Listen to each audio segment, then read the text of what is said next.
चलिए जी, आज की हमारी क्लास शुरू करते हैं। कंसोलिडेशन में हमने AS21 कर लिया, जहां पे हमने सब्सिडियरी का कंसोलिडेशन समझा था। तो लास्ट क्लास में मैंने आपको एसोसिएट का कंसोलिडेशन कैसे करते हैं वो पॉइंट भी कवर करवा दिया था। एसोसिएट के कंसोलिडेशन में हमने सिंगल क्लास ही की थी, बिकॉज वहां पे बहुत कुछ ज्यादा होता नहीं है, तो सिंगल क्लास में कवर हो गया था हमारा कॉन्सेप्ट। आज हमें जो करना है कंसोलिडेशन में, थर्ड एंड लास्ट टॉपिक करना है, ये है कंसोलिडेशन ऑफ जॉइंट वेंचर। आज हमें फाइनली जो हमारा लास्ट टॉपिक है या लास्ट टाइप ऑफ एंटिटी है जिसको हम कंसोलिडेट करते हैं, वो आज हमें समझना है। तो हमारा जो लास्ट टॉपिक है वो है financial reporting of interest in joint venture. अगर किसी कंपनी ने जॉइंट वेंचर में पार्टिसिपेट कर रखा है एज अ वेंचरर, तो फिर उस केस में अकाउंटिंग कैसे की जाएगी, इस चीज के बारे में आज हमें बात करनी है। बहुत ही सिंपल सा टॉपिक है, कंसोलिडेशन का पार्ट है ये भी। वैसे तो देखिए, मैंने पहले बताया है कि जब कंसोलिडेशन का क्वेश्चन पूछा जाएगा एग्जाम में, तो बहुत हाई चांस है कि वो AS21 से आएगा। AS23 या 27 इनसे क्वेश्चन बनने के चांसेस कम रहते हैं। बट अगेन, जैसे कि लास्ट अटेम्प्ट में हुआ था, क्वेश्चन बनाया गया जो 21, 23 एंड 27 तीनों के ऊपर बेस्ड था। पहली बार ऐसा हुआ है कि इंटर के लेवल पे अगर हम देखें तो जहां पे इंस्टीट्यूट ने तीनों चीजों को मिला के क्वेश्चन दिया। ऑल्दो पहले सिलेबस में सिर्फ कंसोलिडेशन ऑफ सब्सिडियरी हुआ करता था, तो AS21, 23 एंड 27 ये तीनों आपके जब आए थे, तो मई अटेम्प्ट में जब आपके पास सिलेबस रिवाइज हुआ था तभी आए थे। तो आईसीए ने मिक्स क्वेश्चन दे भी दिया। तो ये शो करता है इंटेंशन आईसीए का कि फ्यूचर में भी ऐसा हो सकता है कि शायद आपके तीनों ही एएस की वेटेज बनाने के लिए ऐसा कुछ किया जाए। ठीक है, तो आज हमारा ये टॉपिक शुरू करते हैं जो AS27 में कवर किया गया है। तो मुद्दा क्या है? Financial reporting of interest in joint venture. सबसे पहले समझते हैं जॉइंट वेंचर होता क्या है। देखिए, अकाउंटिंग बाद में समझेंगे, पहले ये समझना जरूरी है कि एक्चुअल में ये जॉइंट वेंचर होता क्या है। देखो, जॉइंट वेंचर एक ऐसा कॉन्सेप्ट है, एक ऐसा बिजनेस करने का मीडियम है, माध्यम है कहूंगा, या एक ऐसा मॉडल है जिसमें दो या दो से ज्यादा व्यक्ति, दो या दो से ज्यादा पर्सन मिलते हैं और एक बिजनेस, एक वेंचर करने को तैयार होते हैं। ये वेंचर, ये बिजनेस में भी एक लंबा चलने वाला काम हो सकता है, या एक पर्टिकुलर टास्क के लिए भी हो सकता है जो शायद 15 दिन, 20 दिन, महीने भर में खत्म हो जाएगा, या कुछ मीडियम टर्म के लिए भी बनाया जा सकता है। बट मेन जो कैरेक्टरिस्टिक होती है वो यहाँ पे डिफाइनिंग कैरेक्टरिस्टिक वो क्या रहती है कि जो वेंचर बनेगा, ये जो बिजनेस एक्टिविटी कैरी होगी, ये चाहे आप नई एंटिटी बना के, नई कंपनी बना के करो, या फिर आप इंडिविजुअली ऑपरेट करके अंडर एन एग्रीमेंट करो, दोनों ही केस में एक बात जो कॉमन रहती है वो ये है कि यहाँ पे ना तो ए के पास एब्सोल्यूट कंट्रोल होता है, ना ही बी के पास। दोनों में से कोई भी एब्सोल्यूट कंट्रोल एक्सरसाइज नहीं करता। ये दोनों मिलके यानी कि शेयर्ड कंट्रोल रखते हैं। शेयर्ड कंट्रोल का मतलब है ना ए अकेला कुछ कर सकता है, ना बी अकेला कुछ कर सकता है। जो भी डिसीजन मेकिंग करनी होगी दोनों ही मिलके करेंगे। तो यहाँ पे ए और बी की कंबाइंड पावर रहती है, जॉइंट पावर रहती है इस एंटिटी को या इस एक्टिविटीज को मैनेज करने की। तो ऐसे केसेस में जो एंटिटी बनती है उसे हम जॉइंट वेंचर कहते हैं, बिकॉज टू और more person have joint control. देखिए, यहाँ पे जो फॉर्मेट होगा, जरूरी नहीं कि आप एक अलग एंटरप्राइज बनाओ। ऐसा हो सकता है ए और बी ने कहा, ए ने कहा कुछ रिसोर्सेज मैं दूंगा, बी ने कहा कुछ रिसोर्सेज मैं दूंगा। नई एंटिटी नहीं बनाई गई, दोनों मिलके काम कर रहे हैं, जो भी प्रॉफिट लॉस होगा वो बांट लेंगे in the agreed ratio. But most important aspect एक जीवी को आइडेंटिफाई करने का है, वो है शेयर्ड कंट्रोल या कॉमन कंट्रोल या जॉइंट कंट्रोल। दोनों मिलके डिसीजन मेकिंग करेंगे, ना तो अकेले ए की चलेगी ना अकेले बी की चलेगी। यहाँ पे जब डिसीजन मेकिंग की जाएगी तो दोनों मिलके डिसाइड करेंगे कि क्या करना है, दोनों मिलके डिसाइड करेंगे। This is the defining characteristic of joint venture. ठीक है, तो ये जॉइंट वेंचर होता है, और यहाँ पे जो पार्टी होती है ए और बी, इन्हें हम वेंचरर कहते हैं। ये जो ए और बी होता है इसे हम वेंचरर कहते हैं। ये वेंचरर या को वेंचरर आप कह सकते हो। जैसे पार्टनरशिप फर्म में पार्टनर होते हैं, यहाँ पे वेंचरर होते हैं। ठीक है, तो यहाँ पे जॉइंट वेंचर बना है और A and B are venturer. ठीक है, चलिए, तो अब यहाँ पे देखते हैं कि जो हम जॉइंट वेंचर बनाते हैं, उस जॉइंट वेंचर में अगर आपने इन्वेस्टमेंट कर रखी है, तो हमारा AS27 ना सिर्फ और सिर्फ कंसोलिडेशन की बात करता है। जैसे देखिए, AS21 और 23 ये दोनों स्पेसिफिकली कंसोलिडेशन की ही बात करते थे। बट AS23 जो है आपका, AS23 जो है वो आपका सिर्फ और सिर्फ सॉरी AS 27 जो है वो आपका सिर्फ और सिर्फ कंसोलिडेशन की बात नहीं करता, वो ये भी बताता है कि सेपरेट फाइनेंशियल में इसकी अकाउंटिंग कैसे की जाएगी। जो आपकी कंपनी के स्टैंड अलोन या सेपरेट फाइनेंशियल बनेंगे उसमें जॉइंट वेंचर को कैसे रिकॉर्ड करना है, ये भी हमारा AS 27 बताता है। तो AS 27 में ये भी बताया गया है कि सेपरेट फाइनेंशियल की अकाउंटिंग कैसे होगी, और इवन ये भी बताया गया कंसोलिडेशन कैसे करना है। तो दोनों मुद्दों को यहाँ पे बताया गया है। ठीक है, चलो स्टार्ट करते हैं। सबसे पहले जॉइंट वेंचर का मीनिंग है, मैं आपको ऑलरेडी बता चुका हूं। ये एक ऐसा कॉन्ट्रेक्चुअल अरेंजमेंट होता है जहां पे दो या दो से ज्यादा पार्टी मिलके कोई इकोनॉमिक एक्टिविटी करते हैं, कोई भी इकोनॉमिक एक्टिविटी कैरी करते हैं। वो economic activity may be through a separate entity हो, इसके लिए हो सकता है आपने कोई सेपरेट एंटिटी फॉर्म की हो, या मे बी शायद जो एग्जिस्टिंग एंटिटीज है वो without forming a new entity काम करें, इससे फर्क नहीं पड़ता, बस कोई इकोनॉमिक एक्टिविटी की जा रही है। जो मेन डिफाइनिंग कैरेक्टरिस्टिक रहेगा वो है joint control, under a joint control. ठीक है, which is subject to joint control. Joint control की जब हम बात करते हैं तो इसका मतलब होता है शेयरिंग ऑफ कंट्रोल। ना तुम्हारे पास अकेले की पावर है, ना मेरे पास अकेली पावर है, हम दोनों मिलकर डिसाइड करेंगे जब भी कोई डिसीजन लेना होगा। ठीक है, parties to the joint venture are known as co venturer. जो पार्टीज होती है उन्हें वेंचरर कहा जाता है। बट कई बार ऐसा भी पाया गया है, कई बार ऐसा भी होता है कि लेट्स से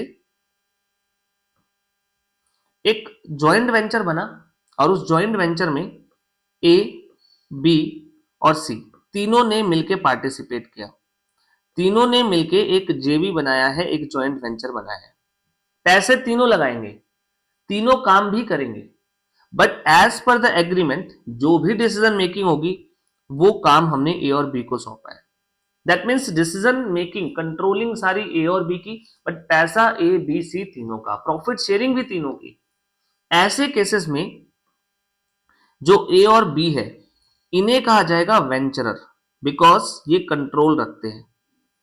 जबकि सी को हम कहेंगे इन्वेस्टर, सी को कहेंगे हम investor, he is just investor. C के पास कंट्रोल नहीं है, इसने सिर्फ और सिर्फ पैसा लगाया है, इसके पास कोई कंट्रोल नहीं है। दैट्स वाई हम इसे इन्वेस्टर कहते हैं।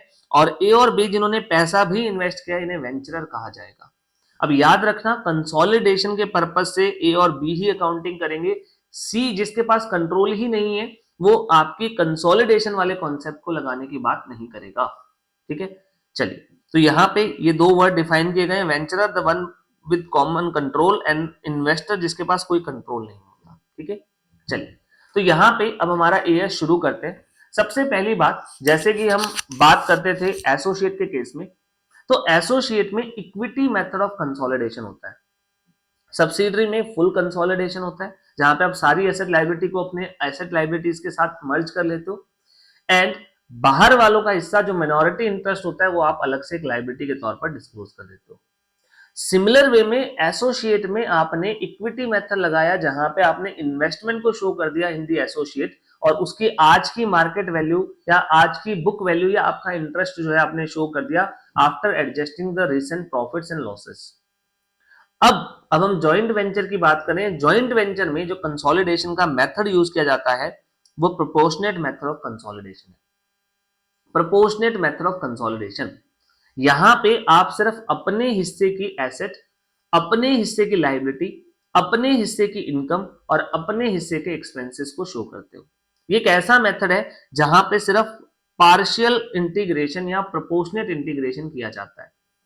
आप क्या करते हो, लेट्स से जॉइंट वेंचर में आपके पास 50% एसेट है, तो उस जॉइंट वेंचर के पास अगर 2 लाख की एसेट है तो आप 2 लाख में से सिर्फ 1 लाख को कंसोलिडेट करोगे, जो आपके अदर वेंचरर का हिस्सा है वो आप छोड़ दोगे। ये मेथड आपका प्रोपोर्शनेट मेथड ऑफ कंसोलिडेशन कहलाता है। सिमिलर वे में जब आप एसपीएल बनाओगे तो आपकी सेल लेट्स से 4 लाख है, आपके जॉइंट वेंचर की सेल 6 लाख है और आपका 50% हिस्सा है, तो आप उस 6 लाख का 50% यानी कि 3 लाख को ही अपनी सेल में यानी कि 4 लाख में जोड़कर 7 लाख की सेल रिपोर्ट कर दोगे। दैट मीन्स आप ओनली अपने ही शेयर को रिकॉर्ड करते हो, आपके पीएनएल में बात कर लो चाहे बैलेंस शीट में बात कर लो। This is known as proportionate method of consolidation. इसका एक क्वेश्चन भी है जो हम करेंगे, जो आपके मॉड्यूल में भी कवर था और आज हम भी उसे देखेंगे कि कैसे किया जाता है। बट बहुत आसान सा यस है, बहुत कुछ ज्यादा इसके अंदर नहीं है। तो यहाँ पे हमें proportionate method of consolidation use करना होता है। ठीक है, चलिए अब यहाँ पे ये चीज ध्यान रखना कि AS 27 दोनों चीजों की अकाउंटिंग बताता है कि आपके सेपरेट फाइनेंशियल्स में क्या अकाउंटिंग की जाएगी एंड कंसोलिडेटेड फाइनेंशियल स्टेटमेंट में क्या अकाउंटिंग की जाएगी। लेकिन इस सेपरेट में क्या अकाउंटिंग होगी और कंसोलिडेटेड में क्या अकाउंटिंग होगी, ये मेनली डिपेंड करेगा कि आपका जॉइंट वेंचर का फॉर्मेट क्या है, आप किस फॉर्म में उस जॉइंट वेंचर को चला रहे हो। यहां पे तीन वेंचर को चलाने के तीन मोड्स हो सकते हैं, तीन तरीके हो सकते हैं। One is jointly controlled operation, जिसे हम शॉर्ट में JCO बोल सकते हैं। Second is jointly controlled assets, जिसे हम शॉर्ट में JCA बोल सकते हैं। And lastly jointly controlled entity, जिसे आप शॉर्ट में JCE बोल सकते हो। ये तीन अलग अलग फॉर्मेट है जॉइंट वेंचर को चलाने के। तीनों केस में होने वाली अकाउंटिंग अलग अलग है for separate and consolidated financial statement. ठीक है, तो अब वन बाय वन इस एएस में हमें बस यही समझना है, तीन फॉर्मेट है और इन तीन फॉर्मेट की जो अकाउंटिंग है वो कैसे हमें करनी होती है, यही मेन मुद्दा है जो इस एएस ने कवर किया है।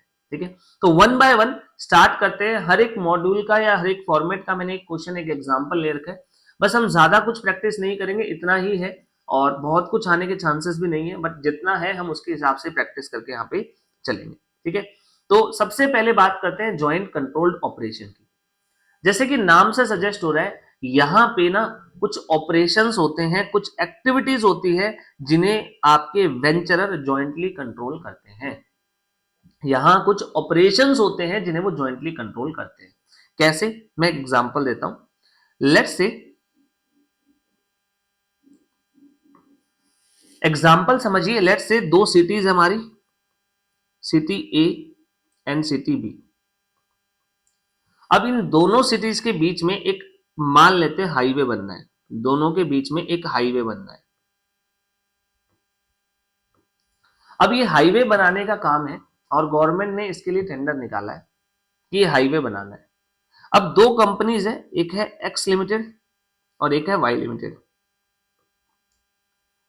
एक्स लिमिटेड के पास मशीन्स है, एक्स लिमिटेड के पास हैवी मशीनरीज है, इनके पास डंपर्स है, इनके पास क्रेन्स है, इनके पास JCB है, इनके पास हैवी मशीनरी है जो कंस्ट्रक्शन लाइन में काम आती है। वहीं पर वाई लिमिटेड के पास एडुकेट लेबर सप्लाई है, स्किल्स है, काम करने का तरीका पता है, कैसे काम होता है। अब वाई के पास मशीन नहीं है, एक्स के पास लेबर स्किल्स नहीं है, तो इन्होंने क्या सोचा, एक काम करते हैं, इस प्रोजेक्ट में मिलके बिड करते हैं। जो आपका ये हाईवे बन रहा है इसमें हम मिलके बिड करते हैं, दोनों मिलके काम करेंगे। इस पर्टिकुलर प्रोजेक्ट के लिए हम दोनों मिलके काम करेंगे। यहां पे इन दोनों ने बिड लगाई एंड फाइनली ये जीत गए और दोनों मिलके अब इस पूरे हाईवे को कंप्लीट करेंगे। अब हाईवे को कंप्लीट करना एक ऑपरेशन है, एक एक्टिविटी है जो दोनों मिलके करेंगे, जिसमें ए अपनी तरफ से एसेट्स जो है वो temporary for only for this purpose, only for this project जो है वो असाइन करेगा, एंड दूसरी तरफ से वाई लिमिटेड अपने लेबर को भेजेगा कि जाओ तुम काम करो। तो दोनों अपनी अपनी तरफ से कुछ कंट्रीब्यूट कर रहे हैं, one is contributing is asset and other one is contributing is human resource. दोनों मिलके काम करेंगे, कंस्ट्रक्शन करेंगे, खर्चे एक्सपेंसेस जो भी लगेंगे दोनों मिलके शेयर करेंगे, जो रेवेन्यू होगा वो भी एग्रीड रेशियो में बांटा जाएगा, एंड लास्टली प्रॉफिट को भी एग्रीड रेशियो में बांटेंगे। याद रखना, एक्स की एसेट एक्स की ही रहेगी, वाई के लेबर वाई के ही रहेंगे, only for the purpose of this project ये साथ में मिलकर आते हैं और काम करते हैं। This is known as JCO, jointly controlled operation. अब ये हाईवे बनाने का काम है, ये दोनों मिलके कर रहे हैं, दिस इज एन ऑपरेशन जो दोनों जॉइंटली कर रहे हैं। यहाँ पे ना एक्स की अकेले की पावर है ना वाई की अकेले की पावर है, दोनों की मिलके पावर है। तो यहाँ पे दोनों मिलके डिसीजन लेते हैं, जो भी डिसीजन मेकिंग करनी है। इस फॉर्मेट को आप जॉइंटली कंट्रोल्ड ऑपरेशन कहोगे। ठीक है, तो ये होता है jointly controlled operation under such format. अब इस केस में आप ध्यान से समझोगे तो वाई अपनी लेबर साइड पे भेज देता है और एक्स अपनी मशीनें साइड पे भेज देता है। ये इस केस में कोई सेपरेट थर्ड एंटिटी नहीं बनाते, इस केस में कोई सेपरेट एंटिटी नहीं बनाते, एक्स अपनी तरफ से खर्चे कर रहा है, वाई अपनी तरफ से खर्चे कर रहा है, तो यहाँ पे कोई भी सेपरेट एंटिटी नहीं बनाई जाती, जस्ट ये अपना काम जो करना होता है वो साथ में करते हैं। ठीक है, तो this is known as jointly controlled operation. Under such format no separate entity is formed, कोई सेपरेट एंटिटी नहीं बनाई जाती और हर वेंचरर अपने रिसोर्सेज, अपनी एसेट्स जो है वो यूज करता है, अपने खुद के एक्सपेंसेस इनकर करता है, पैसे फाइनेंस का जुगाड़ करता है, सब काम अपने एंड पर अपना अपना हिस्से का करते हैं। आखिरी में जो रेवेन्यू होता है, जो प्रॉफिट होते हैं, वो एक एग्रीड रेशियो में बांट लिए जाते हैं। Revenue and expenses are shared by venturer in pre agreed ratio. तो ऐसे फॉर्मेट को जॉइंटली कंट्रोल्ड ऑपरेशन कहा जाता है। यहाँ पे हमारी एसेट हमारी, उनकी एसेट उनकी, कोई किसी के साथ जो है वो एसेट की जो है ओनरशिप शेयर नहीं करता। Only for the purpose of the use of this project ये आप जो है एसेट्स कंट्रीब्यूट करते हो। जैसे ही प्रोजेक्ट पूरा होता है आपकी एसेट वापस आपके पास आ जाती है। ठीक है, अब इस केस में अकाउंटिंग क्या की जाएगी? देखिए, सबसे पहला मुद्दा, सेपरेट फाइनेंशियल में क्या अकाउंटिंग होगी? इस केस में हर वेंचरर ना अपनी बुक्स में दो अकाउंट बनाता है मेनली। एक जॉइंट वेंचर का अकाउंट जो काइंड ऑफ आपका प्रॉफिट एंड लॉस है। हर जॉइंट वेंचर का सेपरेट अकाउंट बनाया जाता है सो दैट हर वेंचर से होने वाला प्रॉफिट लॉस अलग से असरटेन हो सके।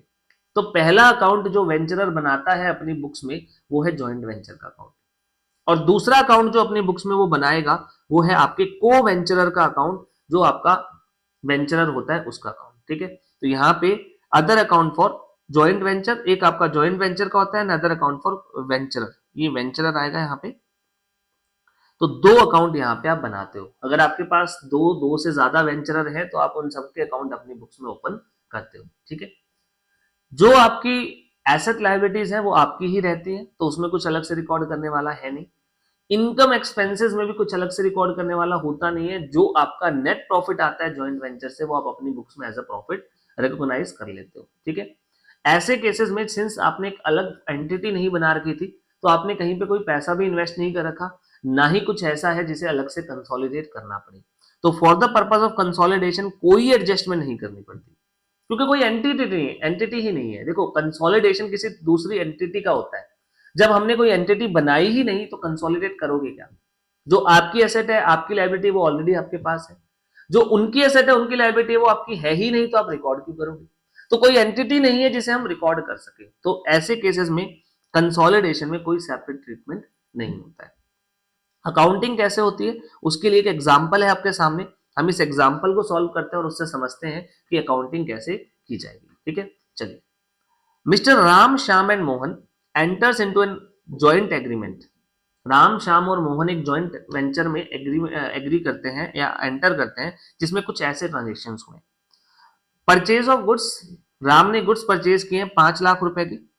सैलरी टू सेल्स पर्सन, ये भी राम ने पे किया 70,000 रुपए की। कमीशन पे किया है परचेज पे, ये श्याम ने पे किया है 10,000 रुपए का। गुड्स बेचे हैं तीनों पार्टनर्स ने, मोहन, श्याम और राम ने, तीनों ने गुड्स बेचे हैं 3 लाख, 2 लाख और 1.5 लाख के। एंड लास्टली रेंट का खर्चा हुआ है जो मोहन ने बियर किया है 25,000 रुपए। हमें क्या करना है? जो प्रॉफिट होगा वो इक्वली तीनों बांटेंगे।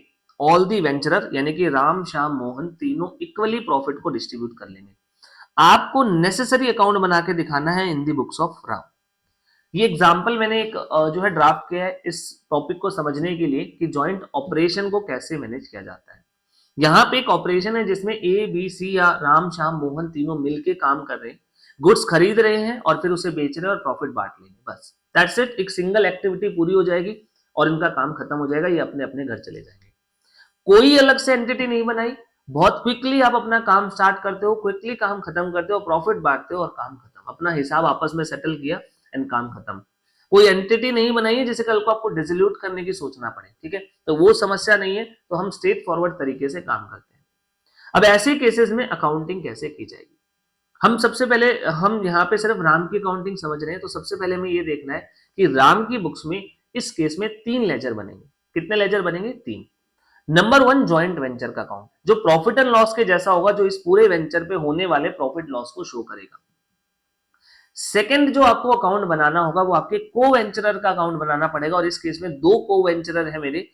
इन case I am Ram, then Shyam और मोहन मेरे को वेंचरर है जिनका मुझे लेजर अपनी बुक्स में रखना पड़ेगा, ये हिसाब रखने के लिए कि मुझे किससे लेना है और किसको देना है। ठीक है, तो इस केस में अकाउंटिंग कैसे की जाएगी ये समझते हैं।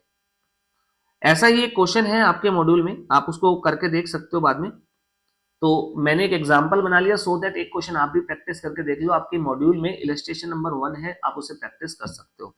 फॉर द टाइमिंग मैं आपको ये एग्जांपल नंबर 1 बता रहा हूँ कि ये एग्जांपल कैसे सॉल्व किया जाएगा। ठीक है, तो इन दी बुक्स ऑफ राम, राम की बुक्स में,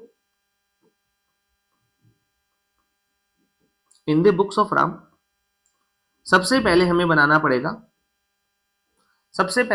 पड़ेगा जॉइंट वेंचर का अकाउंट। तो जॉइंट वेंचर का लेजर बनाते हैं, जॉइंट वेंचर का लेजर बनाते हैं। ठीक है, सबसे पहला लेजर जो हमें यहां बनाना है वो है जॉइंट वेंचर। अब कैसे बनाया जाएगा, ये माइंड में लेके चलना कि जॉइंट वेंचर का अकाउंट एक्चुअल में प्रॉफिट एंड लॉस है। तो सारे खर्चे डेबिट, सारी इनकम क्रेडिट, बस ये रूल है। तो सारे खर्चे आप डेबिट में डाल दोगे। लाइक सबसे पहले गुड्स परचेज किए हैं राम ने, तो यहां पे राम करेगा 2 परचेजेस। ये राम की बुक्स में हम बना रहे हैं, तो राम ने पहली एंट्री क्योंकि परचेज की, तो purchase account debit to bank, and then purchase को पीएनएल में ट्रांसफर करने के बजाय जॉइंट वेंचर अकाउंट में ट्रांसफर कर दिया जाएगा, बिकॉज ये परचेज का लेजर उसकी नॉर्मल बिजनेस की परचेज नहीं है, ये जॉइंट वेंचर के रिगार्डिंग थी, तो ये इसे जॉइंट वेंचर अकाउंट में ट्रांसफर कर देगा। ठीक है, तो purchase account debit to bank, जैसे ही परचेज किया एंड देन अगली एंट्री होगी joint venture account debit to purchase. Usually हम करते हैं, अगर आप एसपीएल या ट्रेडिंग के अकाउंट की बात करो तो purchase account debit to bank and then होती है ट्रेडिंग या एसपीएल टू परचेजेस, बट यहां पे हमें वो जॉइंट वेंचर में ट्रांसफर करना है। Next, salary to sales person. Sales person की सैलरी भी राम ने दी है, तो राम ने इनिशियली जब सैलरी दी होगी तो एंट्री की होगी salary to bank, and then salary खर्चा पीएनएल में जाता है, बट वो इसके बिजनेस का नहीं है, वो जॉइंट वेंचर का है, तो अगेन वो इसे जॉइंट वेंचर अकाउंट में ट्रांसफर कर देगा rather than transferring it to SPL. ठीक है, तो 70,000 की सैलरी। उसके बाद कमीशन ऑन परचेज, परचेज पे कमीशन है, बट ये कमीशन हमने पे नहीं किया, ये शाम ने पे किया 10,000 का। तो जॉइंट वेंचर के लिए खर्चा हो गया, बट ये खर्चा हमने नहीं किया है, ये हमने नहीं, ये शाम ने किया है, तो एक टाइप से हम ये मान लेंगे कि हमें शाम को पैसा देना है। तो हमारी बुक्स में एंट्री होगी जॉइंट वेंचर अकाउंट में आप एक खर्चा डेबिट करोगे कमीशन के नाम का, और एक्चुअल में वो खर्चा शाम ने किया है, तो हमारी बुक्स में एंट्री होगी joint venture account debit to Shyam. ठीक है, तो यहां पे एंट्री होगी joint venture account debit to Shyam. तो आप यहां पे इसमें डेबिट में जरूर लिख सकते हो इसके ब्रैकेट में कि ये कमीशन का खर्चा है, सो दैट आप इसे आइडेंटिफाई कर सको। शाम कौन है, शाम इज द को वेंचरर, तो 10,000 रुपए का कमीशन इसने पे किया है, तो काइंड ऑफ हमें इसे रुपए देने हैं। इसके बाद सेल ऑफ गुड्स, गुड्स बेचे गए हैं। अब गुड्स किस किसने बेचे हैं, मोहन ने गुड्स बेचे हैं, श्याम ने गुड्स बेचे हैं, राम ने गुड्स बेचे हैं। तो ऐसे केसेस में हम क्या करते हैं, लेट्स से मोहन ने गुड्स बेचे 3 लाख, तो हम ये मानेंगे, आप इसे ऐसे समझिए कि राम कह रहा है कि भाई मेरे बिहाफ पर तुमने गुड्स बेचे हैं, तो मुझे पैसे दे देना और जॉइंट वेंचर की कमाई हो गई। ठीक है, तो एंट्री बनती है यहाँ पे आपका जो गुड्स बेचने वाला व्यक्ति है Mohan, Mohan account debit to joint venture. ठीक है, तो यहां पे आप लिख सकते हो बाय मोहन, और ब्रैकेट में नरेशन के फॉर्म में आप लिख सकते हो कि सेल का पैसा है जो हम उसे डेबिट कर रहे हैं उसके अकाउंट में या फिर जॉइंट वेंचर में क्रेडिट कर रहे हैं, 3 लाख रुपए। सेम ऐसे ही श्याम ने भी गुड्स बेचे हैं, तो by Shyam, again sales bracket में लिख देंगे और 2 लाख रुपए। एंड लास्टली राम ने खुद ने भी 1.5 लाख का माल बेचा है, तो जब इसने गुड्स बेचे होंगे तो एंट्री की होगी बैंक या debtor account debit to sales, and then sales को पीएनएल में ट्रांसफर करने के बजाय यहां पे ट्रांसफर कर दिया जाएगा। तो ये इसने खुद ने बेचा है, तो यहां पे आप सिंपली दिखा सकते हो। ठीक है, बाय सेल्स। इसके बाद रेंट का एक्सपेंस 25,000 ये मोहन ने बियर किया है, तो ये मोहन ने बियर किया है, तो अगेन खर्चा डेबिट साइड जो है वो मोहन के अकाउंट में डेबिट क्रेडिट कर दिया जाएगा और जॉइंट वेंचर में डेबिट। आप कह सकते हो रेंट का खर्चा है और ये एक्सपेंस है 25,000। तो अगर आप ध्यान से समझोगे तो मैंने सेल की इनकम क्रेडिट कर दी है और जो भी खर्चे हुए हैं वो सारे डेबिट कर दिए। फाइनली आप यहाँ पे प्रॉफिट लॉस निकाल सकते हो, क्या प्रॉफिट या लॉस हमारा हो रहा है। तो अगर हम यहाँ पे देखें तो जो आपकी सेल का अमाउंट है वो 6.5 लाख रुपए है, माइनस 570 माइनस 35,000, तो यहाँ पे जो प्रॉफिट हुआ है 45,000 रुपीज का प्रॉफिट हुआ है। 45,000 का प्रॉफिट है, तो टू प्रॉफिट या नेट प्रॉफिट 45,000। अब ये 45,000 का प्रॉफिट है, इस प्रॉफिट का क्या किया जाएगा। ऑब्वियस है ये को वेंचरर आपस में बांट लेंगे, तो यहाँ पे जो नेट प्रॉफिट में हिस्सा है शाम को देना है, वो शाम के अकाउंट में ट्रांसफर हो जाएगा 15,000 रुपए। मोहन को देना है, वो मोहन के अकाउंट में ट्रांसफर हो जाएगा 15,000 रुपए, और जो हमारा हिस्सा है, जो राम का खुद का हिस्सा है, वो आप अपने एसपीएल में ट्रांसफर कर सकते हो कि ज्वाइंट वेंचर से हमने 15,000 रुपए कमाए। इस ज्वाइंट वेंचर के नाम पे जो माल बेचा गया वो सेल आपकी सेल नहीं बनेगी, वो ज्वाइंट वेंचर की सेल है। आप ओनली नेट प्रॉफिट निकालते हो इस टाइप से और उसे अपने प्रॉफिट एंड लॉस में एज ए इनकम रिफ्लेक्ट कर देते हो, एज ए इनकम शो कर देते हो। तो this is the way of preparing joint venture account. क्या हमें इतना ही करना है? The answer is no. अभी हमें को वेंचरर का भी लेजर बनाना पड़ेगा। किसका लेजर बनाना पड़ेगा हमें? को वेंचरर का। तो अब यहां पे हमारे पास को वेंचरर तो दो हैं, क्या दोनों का लेजर बनेगा? The answer is yes. ज्यादा एंट्री नहीं है, तो सबसे पहले हम बनाते हैं श्याम का अकाउंट। श्याम अकाउंट, ये आपका को वेंचरर है, तो इसका लेजर बनाते हैं। अब देखो, श्याम के अकाउंट बनाने में आपको कोई बहुत मेहनत नहीं करनी, ऑलरेडी ऊपर सारी एंट्री आ चुकी है, आपको बस वो पोस्ट करना है। जैसे पहली एंट्री आई थी यहां पे एंट्री बनी थी joint venture account debit to Shyam, तो यहां पे इस एंट्री को आप पास कर दोगे, joint venture account debit to Shyam, तो श्याम के क्रेडिट में आ जाएगा बाय जॉइंट वेंचर। ये आया आपका कमीशन का अमाउंट 10,000, ये हमें उसे देने हैं। ठीक है, अब श्याम ने सेल भी की थी 2 लाख रुपए की, श्याम ने 2 लाख रुपए की सेल भी की थी, तो ये पैसा हमें उससे लेना है, तो इसके डेबिट में आ जाएगा 2 JB सेल्स के नाम का। आप ब्रैकेट में नरेशन जरूर दिखा सकते हो, सो दैट आप एंट्री समझ बाद में जो है मैच कर सको कि किस चीज की हमने एंट्री दिखाई है। ये आपका कमीशन था और इस तरफ आपका सेल था। एंड फाइनली श्याम का 15,000 का प्रॉफिट में हिस्सा बना है, तो वो भी आप यहाँ पे निकाल के देख सकते हो। ये आपका यहाँ पे आ जाएगा बाय जेबी प्रॉफिट 15,000। तो यहां से साफ दिख रहा है कि 2 लाख रुपए जॉइंट वेंचर के श्याम के पास गए हैं और उसने 25,000 रुपए 10 खर्चा किया, 15 उसका बनता ही था। तो फाइनली जो बैलेंस होगा, जो श्याम का बैलेंस होगा, ये हमें श्याम से या तो लेना है या उसको देना है। अब करंट केस में डेबिट बैलेंस निकल रहा है, मतलब हमें श्याम से लेना है। हम ये अज्यूम कर सकते हैं कि वो पैसा बाय बैंक आ गया होगा, तो हम यहाँ पे इस अकाउंट को क्लोज कर सकते हैं बाय बैंक। हमने 1,75,000 श्याम से रिसीव कर लिए, तो श्याम से हमें पैसा मिल गया 1,75,000। ठीक है, राम की बुक्स में ये श्याम का अकाउंट होगा। देन एक अकाउंट मोहन का भी बनाना पड़ेगा आपको, सेम इसी टाइप से। तो मोहन का अकाउंट बनाएंगे, अगेन एक को वेंचरर है जिसका लेजर हमें यहाँ पे बनाना पड़ेगा, तो मोहन का अकाउंट बनाएंगे सेम इसी तरीके से। सबसे पहले मोहन ने जो एक्सपेंसेस पे किए, मोहन ने क्या पे किया था? मोहन ने पे की थी रेंट का खर्चा, पे किया था 25,000 का। ठीक है, तो मोहन को हमें देना क्या है? रेंट का खर्चा।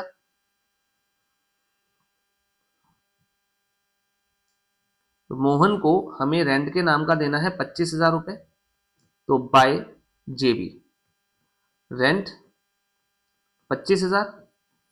इवन हमें मोहन को जेबी से प्रॉफिट भी देना है 15,000 रुपए का। बट अगेन मोहन ने भी सेल की थी, मोहन ने गुड्स बेचे थे 2 लाख रुपए के, जैसा कि हम देख सकते हैं यहाँ एंट्री थी। बस मैं यही एंट्री पास कर रहा हूं। ये रहा आपका मोहन जो है, मोहन ने गुड्स बेचे थे 3 लाख के बेचे हैं। ठीक है, तो ये 3 लाख के गुड्स इसने बेचे हैं, ये आपके डेबिट में आ जाएंगे 2 JB सेल्स 3 लाख रुपए। तो आप फाइनली देख सकते हो 3 लाख रुपए उसके पास सेल के गए हैं और 40 हमें उसके देने हैं, तो नेट में आप उससे रिसीव कर सकते हो बाय बैंक 2,60,000 रुपए। इतना पैसा आप उससे रिसीव कर सकते हो एंड फाइनली आपका अकाउंट ये क्लोज हो जाएगा। इसी टाइप से आप जो है इसी क्वेश्चन को श्याम और मोहन की बुक्स में भी करके देख सकते हो। यहाँ पे राम को उनसे पैसा लेना था, आप उसी लेजर को अब इनके अकाउंट में बनाओगे तो ये दिखेगा कि इनको इतना ही पैसा देना है। आप इस क्वेश्चन को बना के देख सकते हो, मैंने आपको समझा दिया है कि इस टाइप से आपका जो है जॉइंट कंट्रोल्ड ऑपरेशन के केस में अकाउंटिंग की जाती है। ये एक ऐसा टॉपिक है जहां से क्वेश्चन ऐसे बना सकता है 6 से 8 नंबर का, कोई बड़ी बात नहीं है। बट मुश्किल इसलिए है बिकॉज ऐसा करने पर फिर उनको सब्सिडरी का कंसोलिडेशन का पॉइंट जो है वहां से क्वेश्चन कम करना पड़ेगा या मे भी शायद हटाना पड़ेगा। ठीक है, बट अगेन पता नहीं है क्या अनएक्सपेक्टेड हो सकता है, तो अपनी प्रिपरेशन उसके हिसाब से हमें बेस्ट रखनी होती है। ठीक है, चलिए, तो ये था एग्जाम्पल 1, ये था आपका एग्जाम्पल नंबर 1, जहां पे हमने ये समझा कि आपके जॉइंटली कंट्रोल्ड ऑपरेशन की अकाउंटिंग क्या होती है। अब देखिए ये मैंने अकाउंटिंग अगर कर दी है तो कंसोलिडेशन के लिए कुछ बचा ही नहीं अलग से जिसे हम अकाउंट करने के लिए सोचे। तो कंसोलिडेशन के लिए no separate treatment is required. I hope आपको ये क्लियर हो गया है पहला तरीका जॉइंट कंट्रोल्ड ऑपरेशन। अब आते हैं सेकेंड फॉर्मेट पे, वो है जॉइंटली कंट्रोल्ड एसेट। सेकेंड जो हमारा पॉइंट है वो है जॉइंटली कंट्रोल्ड एसेट। इसमें क्या होता है, दो या दो से ज्यादा वेंचरर आते हैं और एक एसेट को जॉइंटली ओन करते हैं। एक एसेट को वो मिलकर परचेज कर लेते हैं, मिलके ओन करते हैं और उस एसेट को मैनेज करते हैं, उस एसेट से कमाई करते हैं और वो आपस में बांट लेते हैं। ऐसे केसेस में एक एसेट होती है जो कॉमन है, जिसपे अधिकार आपके जो दोनों या दो से ज्यादा जितने भी वेंचर है सबका होता है। This is known as jointly controlled asset. For example लेते हैं। मान लीजिए ए लिमिटेड और बी लिमिटेड, ये दोनों ही सप्लाई बिजनेस में है या ट्रांसपोर्टेशन बिजनेस में है। ये कोई भी लिक्विड प्रोडक्ट की ट्रांसपोर्टेशन की सर्विसेज देते हैं। अब इन दोनों ने मिलकर डिसाइड किया, ए और बी दोनों ही बिजनेस करते हैं अपना, तो इन दोनों ने डिसाइड किया कि देखो हम जो बिजनेस कर रहे हैं उस तरीके से हम बिजनेस ग्रो नहीं कर पा रहे, तो एक काम करते हैं, दोनों मिलते हैं और मिलके एक पाइपलाइन बनाते हैं। अंडरग्राउंड पाइपलाइन होगी जो पूरी धरती के अंदर जो है वो फिट की जाएगी, जिससे आप जो है अपने प्रोडक्ट को सप्लाई कर पाओगे थ्रू दिस पाइपलाइन। अब अकेले के लिए बस का नहीं है, ना ए के लिए ना बी के लिए, बिकॉज कॉस्ट बहुत ज्यादा आ जाएगी। तो इन्होंने सोचा कि क्यों ना हम मिलके इसे चलाते हैं। तो दोनों ने मिलके पाइपलाइन को कंस्ट्रक्ट किया। लेट्स से खर्चा आया 50 करोड़ रुपीस का, तो दोनों ने 25 कंट्रीब्यूट कर दिए और दोनों ही इन पाइपलाइन का इस्तेमाल करते हैं, मे बी शायद अपने बिजनेस के लिए या फिर किसी और के जो है प्रोडक्ट्स को सप्लाई करने के लिए, जिससे जो भी रेवेन्यू जनरेट होता है वो दोनों आपस में बांट लेते हैं। खर्चे जो होंगे इस पाइपलाइन की मेंटेनेंस के, इसके डेप्रिसिएशन के, वो भी दोनों आपस में बांट लेते हैं। तो सब कुछ ये शेयर कर लेते हैं। तो लेट्स से इस पाइपलाइन को मैनेज करने से एनुअली ये 50 लाख रुपीस का रेवेन्यू जनरेट करते हैं, 50 लाख का रेवेन्यू जनरेट करते हैं। एंड दोनों ने एग्रीड रेशियो 1:1 रखा था। तो दोनों इस रेवेन्यू को 1:1 के रेशियो में यानी कितना कितना बांट लेंगे, 25 लाख। दोनों 25 लाख का रेवेन्यू शो कर देंगे। दूसरी बात, लेट्स से इस पाइपलाइन के खर्चे होते हैं 30 लाख रुपीस एनुअली, तो ये एक्सपेंसेस भी दोनों 15 लाख रुपए बांट लेंगे। दोनों 15 लाख रुपए बांट लेंगे। इवन अगर आपकी पाइपलाइन की डेप्रिसिएशन लगती है वो भी बांट लेंगे। लेट्स से पाइपलाइन की खुद की कॉस्ट थी या इन्वेस्टमेंट थी 50 करोड़, तो वो भी ये दोनों आपस में बांट के दिखाएंगे। नहीं, एक ही बुक्स में 25 करोड़ की पाइपलाइन ही दिखाई जाएगी और बी की बुक्स में दूसरे 25 करोड़ की पाइपलाइन दिखाई जाएगी। दोनों अपने अपने शेयर पर रिस्पेक्टिव डेप्रिसिएशन भी चार्ज करेंगे। अगेन इस फॉर्मेट में एक कॉमन एसेट है जिसे दोनों मिलके ओन करते हैं, कंट्रोल करते हैं, मैनेज करते हैं। This is known as jointly controlled asset. Again इस फॉर्मेट में कोई सेपरेट एंटिटी नहीं बनाई जाती, ना कोई सेपरेट एंटिटी है जिसके बुक्स ऑफ अकाउंट मेंटेन होते हैं। दोनों को वेंचर अपने रिस्पेक्टिव बुक में अपना अपना हिस्सा शो कर देते हैं। That's it, this is the accounting for jointly controlled asset. Again वही मुद्दा, कंसोलिडेशन के पर्पज से कुछ अलग से है ही नहीं, तो इसमें भी कंसोलिडेशन कुछ भी अलग से नहीं होता है। तो अकाउंटिंग की बात करूंगा तो हर वेंचरर अपने हिस्से की asset, liability, income, expense record कर देता है। वहीं पे कंसोलिडेशन में कोई सेपरेट ट्रीटमेंट आपको नहीं करना पड़ता, because there is nothing to consolidate. कुछ भी है ही नहीं कंसोलिडेट करने के लिए। ठीक है, चलिए अब इसका एग्जांपल है, A B and C decided to jointly construct a pipeline to transport gas from one place to another. एक पाइपलाइन बनाई है तीनों ने मिलकर। जो पाइपलाइन होगी वो जो है ट्रांसपोर्ट करेगी गैस को one place to another. That was manufactured by them. For the purpose of following expenditure was incur. इस पर्पस के लिए आपने क्या क्या खर्चा किया। एक बिल्डिंग है 12 लाख की, वो डेप्रिशिएट की जाएगी 5% पर एनम। पाइपलाइन है 60 लाख का, वो 15% डेप्रिशिएट किया जाएगा। And computers and other electronics भी खरीदे गए हैं, वो 3 लाख के जो है वो डेप्रिशिएशन उन पे लगेगा। एंड वेरियस व्हीकल है 9 लाख के, जिसपे 20% डेप्रिशिएशन लगेगा। They also decide to equally bear the total expenditure. सारा खर्चा जो है वो और मेंटेनेंस का खर्चा आता है, वो भी इक्वली बियर करने को तैयार है, जो 6 लाख का आएगा। आपको यहाँ पे एक्सट्रैक्ट ऑफ पीएनएल बना के देना है और बैलेंस शीट बना के देनी है ईच वेंचर की। ये क्वेश्चन आपका आईसीआई के मॉड्यूल का क्वेश्चन है। मैंने इस क्वेश्चन को थोड़ा मॉडिफाई किया।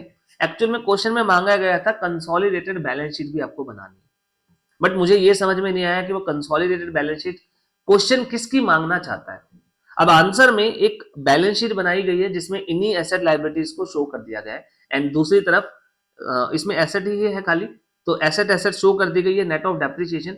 अब आप कहोगे सर बैलेंस शीट में एसेट आ गई, लायबिलिटी साइड क्या आएगा, तो वहां पे शेयर कैपिटल दिखा दी गई है, बट कोई अलग से एंटिटी ही नहीं है। ज्वाइंट वेंचर के फॉर्म में यहाँ पे तीनों अपना अपना बिजनेस कर रहे हैं, कोई सेपरेट एंटिटी नहीं बनाई गई है, तो शेयर कैपिटल कहां से है, किसके पास है वो शेयर।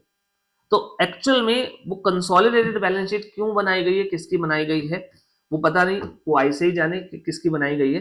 बट अगेन यहाँ पे हमें जो है मेन जो समझनी है बात, वो पीएनएल और बैलेंस शीट समझनी है ईच वेंचरर की। वेंचरर की बैलेंस शीट को हमें यहाँ पे समझना है। तो वेंचरर की बैलेंस शीट जो यहाँ पे बनेगी वो हमें देखनी है, वेंचरर का पीएनएल कैसे बनेगा वो हमें देखना है। तो देखिए क्या होता है जब भी हम जॉइंट वेंचर की बात करते हैं जहां पे कॉमन कंट्रोल होता है मल्टीपल पार्टनर्स का कह लो या वेंचरर का, तो सब अपना अपना हिस्सा शो करते हैं। लाइक फॉर एग्जाम्पल यहां पे अगर मैं बात करूं तो आपके पास सर्टेन एसेट है, लाइक यहां पे बिल्डिंग है। इस बिल्डिंग की अगर आप देखोगे तो वैल्यू है 12 लाख रुपए। इस बिल्डिंग की वैल्यू है 12 लाख रुपए और इस बिल्डिंग पे आपको 5% डेप्रिसिएशन लगाना है जो कि बनेगा 60,000 रुपए, 60,000 रुपीज। सिमिलर वे में आपके पास पाइपलाइन है जो 60 लाख रुपए की है। इसके ऊपर आपको 15% डेप्रिसिएशन लगाना है, 15% डेप्रिसिएशन लगाना है जो कि बनेगा 9 लाख रुपए। सिमिलर वे में और भी बहुत सारी एसेट्स है, कंप्यूटर एंड इक्विपमेंट है 3 लाख की। सिंपली कहूं तो कंप्यूटर है 3 लाख रुपीज जिसके ऊपर 40% डेप्रिसिएशन आपको लगाना है यानी कि 1,20,000 रुपए। इसके अलावा यहां पे व्हीकल्स है 9 लाख के जिसपे 20% डेप्रिसिएशन लगाना है।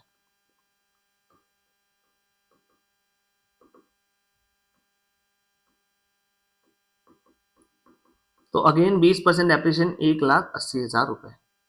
अगर टोटल मिला के देखूं तो यहां पे 12,60,000 का डेप्रिसिएशन लग जाएगा।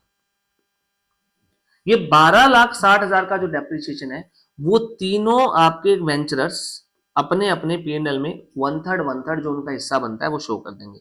तो मतलब ए अपने पीएनएल में 420 का खर्चा शो करेगा डेप्रिसिएशन के नाम का, बी भी अपने पीएनएल में 420 का खर्चा शो करेगा और सी भी अपने पीएनएल में 420 का खर्चा शो कर देगा डेप्रिसिएशन का। तो ये तीनों के पीएनएल में डेप्रिसिएशन का खर्चा जाएगा। अपार्ट फ्रॉम दिस जो आपके अदर एक्सपेंसेस हैं, जो मेंटेनेंस के खर्चे हैं वो भी तीनों आपस में बांटेंगे। तो यहाँ पे जैसे 6 लाख का खर्चा है तो तीनों 2-2 लाख रुपए का खर्चा अपनी बुक्स में शो कर देंगे मेंटेनेंस का। तो कुल मिला के ये 6,20,000 का खर्चा हर एक को वेंचरर की बैलेंस पीएनएल में ट्रांसफर कर दिया जाएगा। ये है पीएनएल का हल। अब बैलेंस शीट में क्या करना है सर, बैलेंस शीट में अपने अपने हिस्से की एसेट रिकॉर्ड कर दो। लाइक मिस्टर ए है, वो अपनी बैलेंस शीट जब बनाएंगे तो उसमें बिल्डिंग को शो करेंगे। कितनी बिल्डिंग दिखाएंगे सर, देखो बिल्डिंग आपकी इनिशियली 12 लाख की थी, 60,000 डेप्रिसिएशन लगने के बाद ये आपकी वैल्यू बच गई है 11,40,000 रुपए।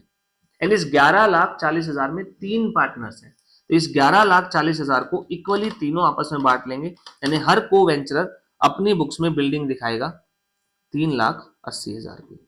तो ये अपनी बैलेंस शीट में बिल्डिंग दिखाएगा 380 की। सिमिलर वे में पाइपलाइन 60 लाख की थी, 9 लाख डेप्रिशिएट हो गया तो बचा आपका 51 लाख, तो उसका वन थर्ड 17 लाख रुपए की पाइपलाइन ये अपनी बुक्स में बैलेंस शीट में एसेट के तौर पर दिखाएगा।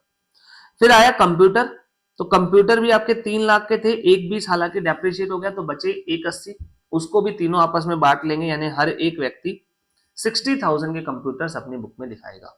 एंड लास्टली व्हीकल की जो वैल्यू है, अगेन यहाँ पे आपके पास 9 लाख की वैल्यू थी, 180 डेप्रिशिएट होने के बाद 720 यानी कि 240 240 हर एक आपका वेंचरर अपनी बुक्स में रिकॉर्ड करेगा। तो इस टाइप से आपको अपने इनकम और एक्सपेंसेस को, अपने इनकम एक्सपेंस यहाँ पे एक्सपेंस ही था, और अपनी एसेट और लाइबिलिटीज को बुक्स में शो करना होता है। तो को वेंचरर अपना या वेंचरर अपना अपना हिस्सा ही रिकॉर्ड कर लेता है, ठीक है, बाकियों के हिस्से को वो शो नहीं करता है, ओनली अपने हिस्से को शो कर लेता है। और ये ट्रीटमेंट जो मैं आपको बता रहा हूं ये सेपरेट फाइनेंशियल्स का है। तो सर कंसोलिडेटेड में क्या होगा? अगेन कंसोलिडेटेड में कुछ नहीं करना, यही काम कर दिया, बस यही सेम आपका सेपरेट था, और इसी का मतलब कोई बिना कुछ मॉडिफिकेशन के यही चीज सेम कंटिन्यू कर जाएगी कंसोलिडेटेड फाइनेंशियल स्टेटमेंट में। अगेन अलग से कुछ करने की जरूरत नहीं है, सेम वही कॉन्सेप्ट, कोई अलग एंटिटी थोड़ी है जिसे आप कंसोलिडेट कर पाओ, तो कोई एंटिटी नहीं है तो हमें कुछ भी करने की जरूरत नहीं पड़ेगी, ठीक है। तो ये था मेरा second part, jointly controlled asset में क्या अकाउंटिंग होती है, ठीक है। चलो अब आते हैं लास्ट मुद्दे पर, वो है हमारा ज्वाइंटली कंट्रोल्ड एंटिटी। फाइनली एक ऐसा फॉर्मेट जिसमें दो या दो से ज्यादा व्यक्ति किसी वेंचर में आते हैं, कोई एक्टिविटी परफॉर्म करेंगे, कोई एसेट को होल्ड करेंगे, कोई भी बिजनेस या धंधा करेंगे। बस फर्क क्या हो गया, जो पहले वो बिना एंटिटी बनाए काम कर रहे थे, अब ये उस काम को करने के लिए एक सेपरेट एंटिटी बना लेंगे। जैसे कि पहला एग्जांपल जहां पे वो गुड्स बेच रहे थे, तो individually A B C goods बेचने की बजाय वो क्या करेंगे, वो एक कंपनी बनाएंगे, उस कंपनी में पैसा इन्वेस्ट करेंगे, तीनों शेयर कैपिटल को सब्सक्राइब करेंगे, और उस शेयर कैपिटल में से जो पैसा आएगा उसी से गुड्स खरीदा जाएगा, और उसी से गुड्स को बेच के पैसा जो है वो बनाया जाएगा, खर्चे किए जाएंगे। एक सेपरेट एंटिटी पिक्चर में आ जाती है, और तीनों वेंचरर उस कंपनी के, उस एंटिटी के शेयर होल्डर या ओनर्स बन जाते हैं। जरूरी नहीं कि एंटिटी कंपनी ही हो, एंटिटी पार्टनरशिप फर्म भी हो सकती है, एंटिटी का फॉर्मेट एलएलपी का भी हो सकता है, बट एक चीज याद रखना कि सेपरेट एंटिटी पिक्चर में आएगी। पहले दोनों तरीकों में आपने कोई एंटिटी नहीं बनाई, काम करना था सीधा कर लिया, बट जब आपको पता है कि लॉन्ग टर्म में काम करना है, सिस्टमैटिक तरीके से लीगल वे में काम करना है, तो आप एक सेपरेट एंटिटी बना के कुछ पैसा उसमें इन्वेस्ट करते हो, एंड देन आप काम करना शुरू करते हो। लेट्स से आपको यही काम करना था जो पाइपलाइन वाला था, बट आपने क्या किया, आपने कहा कि हम एक कंपनी बनाएंगे। तो ए बी और सी तीन व्यक्ति, तीन दोस्त मिले, और इन्होंने कहा let's make a company ABC private limited. अब तीनों कंपनी में अपना अपना हिस्सा इन्वेस्ट कर देंगे, तीनों मिलके चलाएंगे कंपनी। देखिए एक चीज अभी भी खास रहेगी, इन तीनों का एक एग्रीमेंट है, जिस एग्रीमेंट के तहत कंपनी को चलाने का डिसीजन तीनों मिलकर लेंगे। That's why this is a joint venture, a joint venture of A, B and C. अब तीनों मिलके इस वेंचर को चलाएंगे, जिसमें तीनों ने पैसा इन्वेस्ट करा होगा। ए ने, बी ने, सी ने, लेट से तीनों ने 3-3 लाख रुपए के शेयर्स खरीद लिए। तो अब फाइनली जब 3-3 लाख रुपए के शेयर इन्होंने खरीदे होंगे, तो एबीसी प्राइवेट लिमिटेड के पास 9 लाख की शेयर कैपिटल आ जाएगी, और इस शेयर कैपिटल से वो इन्वेस्टमेंट कर सकती है, वो एसेट्स परचेज कर सकती है, वो गुड्स परचेज कर सकती है, जिसे बेच के वो फर्दर पैसा बना सकती है। अब ऐसे केसेस में एक सेपरेट एंटिटी है, और सिंस ये एक सेपरेट एंटिटी है तो ऑब्वियस है कि इसके खुद के अपने बुक्स ऑफ अकाउंट होंगे, इसका खुद का अपना पीएनएल होगा, इसकी खुद की अपनी बैलेंस शीट होगी। तो ऐसे केसेस में सारी अकाउंटिंग एबीसी प्राइवेट लिमिटेड अपनी खुद कर सकती है। ए, बी और सी जब पैसा इन्वेस्ट करेंगे तो वो एक एंट्री पास करेंगे, वो एंट्री पास करेंगे investment in joint venture account debit to bank. आपने एक इन्वेस्टमेंट किया, आपने पैसा लगाया है एक दूसरी कंपनी में, तो आपको बस इतना ही काम करना है, investment account debit to bank. तो ए बी सी तीनों इन्वेस्टमेंट कर देंगे, और जो इन्वेस्टमेंट आपने की है उसकी अकाउंटिंग एज पर एएस 13 होगी, बिकॉज आपने इन्वेस्टमेंट किया, और इन्वेस्टमेंट की अकाउंटिंग एएस 13 बताता है। बस उसके बाद सेपरेट फाइनेंशियल्स में आपको कुछ नहीं करना, सेपरेट फाइनेंशियल में इतना ही काम करना होता है। तो सारा काम इस बार कंसोलिडेटेड में किया जाएगा। जब एक सेपरेट एंटिटी आई है तब फाइनली हमें मौका मिला है कि हाँ चलो अब कंसोलिडेट करते हैं। अब कंसोलिडेट होगा कैसे? जब आप सेपरेट फाइनेंशियल में करोगे तो खाली इन्वेस्टमेंट दिखा दोगे as per as 13, like a अपनी बुक्स में कहेगा 3 लाख की इन्वेस्टमेंट्स है, बस उतना काम करके छोड़ देगा। लेकिन जब वो सेपरेट फाइनेंशियल को छोड़कर कंसोलिडेटेड फाइनेंशियल्स पे आएगा, तो अब फाइनली उसे कंसोलिडेशन करना पड़ेगा, बिकॉज अब एक एंटिटी है जिसमें आपके पास एक जॉइंट कंट्रोल है। फाइनली कोई है जिसे आप अपनी बुक्स के साथ, अपनी बैलेंस शीट के साथ कंबाइन करके देखना चाहते हो, जोड़कर देखना चाहते हो। ठीक है। तो यहाँ पे अब वो तीनों जो है अपनी अपनी कंसोलिडेटेड फाइनेंशियल स्टेटमेंट जब बनाएंगे तो कैसे कंसोलिडेट करेंगे, यही हमारा मुद्दा अब यहाँ पे हमें समझना है। ठीक है, तो चलो इसको डिस्कस करते हैं। सबसे पहली बात, under such format a separate entity is formed. Finally एक सेपरेट एंटिटी बनाई गई है। ये एंटिटी इंडिपेंडेंटली काम करती है, हालांकि इसके कंट्रोल को वेंचरर आपस में शेयर करते हैं। Such entity maintain its own account. ये एंटिटी अपने खुद के अकाउंट्स मेंटेन करती है, प्रिपेयर और प्रेजेंट करती है अपने financial statement, SPL, balance sheets. ठीक है, in the same way as other enterprises. जैसे कि बाकी एंटरप्राइज, बाकी कंपनियां अपने फाइनेंशियल बनाती है, सेम ये भी अपने ही फाइनेंशियल बनाएंगे। But at the year and आपके को वेंचर कंसोलिडेशन करेंगे इस एंटिटी के रिजल्ट्स को, इस एंटिटी के एसेट लायबिलिटी को अपने रिजल्ट्स एसेट लायबिलिटी में मर्ज करेंगे। कैसे करेंगे? देखो, सेपरेट फाइनेंशियल में तो आपको बस इन्वेस्टमेंट दिखानी है at cost as per year 13। ठीक है, एज पर ईयर 13 आपको एट कॉस्ट दिखानी है। परमानेंट रिडक्शन है तो आप वैल्यू में फॉल हुआ है उसको रिकॉर्ड कर सकते हो। लॉन्ग टर्म के लिए होती है जनरली, तो आप इसे एट कॉस्ट दिखाते हो। अगर शॉर्ट टर्म के लिए है तो फेयर मार्केट वैल्यू और cost which ever is lower. अब आई बात कंसोलिडेटेड फाइनेंशियल स्टेटमेंट की। कंसोलिडेटेड फाइनेंशियल स्टेटमेंट में इसे कैसे रिकॉर्ड किया जाएगा? तो कंसोलिडेटेड फाइनेंशियल में इसे रिकॉर्ड करने के लिए proportionate method of consolidation use होता है, जो कि मैं पहले भी डिस्कस कर रहा था। इसमें आप सिर्फ अपने हिस्से के एसेट, अपने हिस्से की लायबिलिटी रिकॉर्ड करते हो, जैसा कि हमने पीछे भी किया है जब आप जॉइंट वेंचर एसेट्स के केस में रिकॉर्डिंग करना सीख रहे थे। जॉइंटली कंट्रोल एसेट को हमने मर्ज किया था। अब एक एग्जांपल से इसे बेटर समझ सकते हैं हम। ये एग्जांपल अगेन आपका मॉड्यूल का ही एक इलस्ट्रेशन है, तो इसे समझते हैं और डिस्कस करते हैं कि क्या किया जाना है। A limited entered into a joint venture with B limited. A और बी ने एक जॉइंट वेंचर बनाया है और इन्होंने इस बार जॉइंट वेंचर के नाम पर एक नई कंपनी बना दी, सी लिमिटेड, नई एंटिटी बना दी। तो ए और बी का इसमें 1:1 यानी 1:1 का हिस्सा है, यानी जो भी होगा इक्वली बांटेंगे। और ये तीनों की बैलेंस शीट आपको गिवन है। ए की कैपिटल 10 लाख है, बी की कैपिटल 7.5 लाख है, जबकि सी की कैपिटल 5 लाख रुपए है। ए के रिजर्व एंड सरप्लस है, बी के रिजर्व एंड सरप्लस है, सी के भी रिजर्व एंड सरप्लस है। ए की बुक्स में लोन है, बी की बुक्स में भी है और सी की बुक्स में लाइबिलिटीज है, एसेट्स है, इन्वेस्टमेंट इन जॉइंट वेंचर। आप देख सकते हो सी की कैपिटल 5 लाख की थी, जो दोनों ने इक्वली कंट्रीब्यूट की है। ए और बी ने 2.5 लाख रुपए कंट्रीब्यूट किया और फाइनली सी की 5 लाख की कैपिटल बन गई। करंट एसेट भी है जो तीनों की बुक्स में। हमें कंसोलिडेटेड बैलेंस शीट बनानी है ए की और बी की अंडर प्रोपोर्शनेट कंसोलिडेशन मेथड। मैं यहाँ पे सिर्फ ए की बैलेंस शीट को डिस्कस करूंगा, बिकॉज जैसे ए की बनेगी डिक्टो वैसे की वैसे बी की बनेगी। अब को याद क्या रखना है, जब हम जेवी की बात करते हैं, जॉइंट वेंचर की बात करते हैं, तो मेथड जो हम अडॉप्ट करते हैं वो है प्रोपोर्शनेट कंसोलिडेशन। हम प्रोपोर्शनेट कंसोलिडेशन का तरीका इस्तेमाल करते हैं। ठीक है, तो यहाँ पे हम बैलेंस शीट कैसे बनाएंगे? मैं फुल फ्लैज बैलेंस शीट नहीं बना रहा हूँ एज पर शेड्यूल 3। ठीक है, आपको समझाने के लिए मैं एक रफ बैलेंस शीट बना रहा हूँ कि ये कैसे किया जाएगा। तो कंसोलिडेटेड बैलेंस शीट, हम ए की बात कर रहे हैं, ठीक है, of A.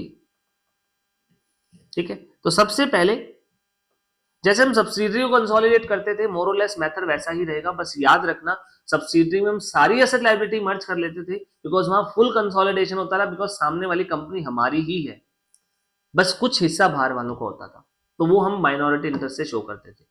But under joint venture हमारा सब कुछ नहीं है, हमारा आधा है वहां पे हिस्सा, बिकॉज कोई और भी है जो हमारे साथ मिलकर इसे कंट्रोल करता है।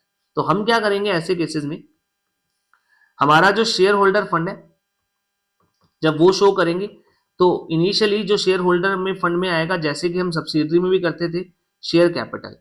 यहाँ शेयर कैपिटल सिर्फ ए की आएगी, बिकॉज बी में जो पैसा इन्वेस्टेड है वो घूम फिर के ए का ही पैसा इन्वेस्टेड है, तो ए की ही कैपिटल आएगी 10 लाख रुपए, 10 लाख रुपए। बट जब आप रिजर्व एंड सरप्लस बनाओगे तो ए ने भी कमा रखा है और जो सी ने कमा रखा है उसका आधा हमारा ही तो है। तो जब आप रिजर्व एंड सरप्लस बनाओगे तो ए कहेगा 18 तो हमारे पास है और सी के 12, सारे नहीं लेने, सब्सिडरी में हम सब कुछ लेते थे, यहां हमें आधा लेना है, बिकॉज हमारा हिस्सा भी आधा है। तो 6 लाख रुपए हम यहाँ पे हमारे बैलेंसेस में कंसोलिडेट कर लेंगे and finally this balance would be 24 lakh rupees. ये होगा शेयर होल्डर फंड। इसके बाद non current liabilities, non current liabilities. अब नॉन करंट लाइबिलिटीज में क्या होता है, आपकी जो लॉन्ग टर्म बोरोविंग्स है लॉन्ग टर्म बोरोविंग्स है, आप उनको रिकॉर्ड करते हो। अब लॉन्ग टर्म बोरोविंग्स के नाम पर आपके पास क्या पड़ा है, देखिए लोन है 3 लाख का जो ए का है, सी का लोन 2 लाख का है, बट अगेन सारा हम नहीं लेंगे, हम सिर्फ अपना हिस्सा ले लेंगे आधा 50%, यानी कि 1 लाख रुपए। तो 3 हमारा, एक हमें सब्सिडरी से मिल गया, सॉरी एक हमें वेंचर से मिल गया, जॉइंट वेंचर से, तो 4 लाख रुपए हो गया, ठीक है। तो 3 हमारा, एक उनका। सिमिलर वे में देयर आर करंट लायबिलिटीज, तो यहां पे हम थर्ड बनाएंगे current liabilities. Other current liabilities के कैटेगरी में हम इसको शो कर देते हैं। तो यहां पे भी वही रूल लगेगा, आपकी करंट लायबिलिटी 4 लाख है और उनकी 1 लाख है, तो उसका हाफ यानी कि 4.5 लाख रुपए आप अपनी लायबिलिटीज में दिखा दोगे। एंड फाइनली लायबिलिटी साइड हमारी पूरी होगी, ठीक है। इस टाइप से हमें लायबिलिटी साइड पूरी कर ली। अब जब हम आएंगे एसेट साइड तो सेम प्रिंसिपल को फॉलो करेंगे। सबसे पहले non current asset, non current assets, इसमें हमारे पास सबसे पहले आएगा प्रॉपर्टी प्लांट एंड इक्विपमेंट।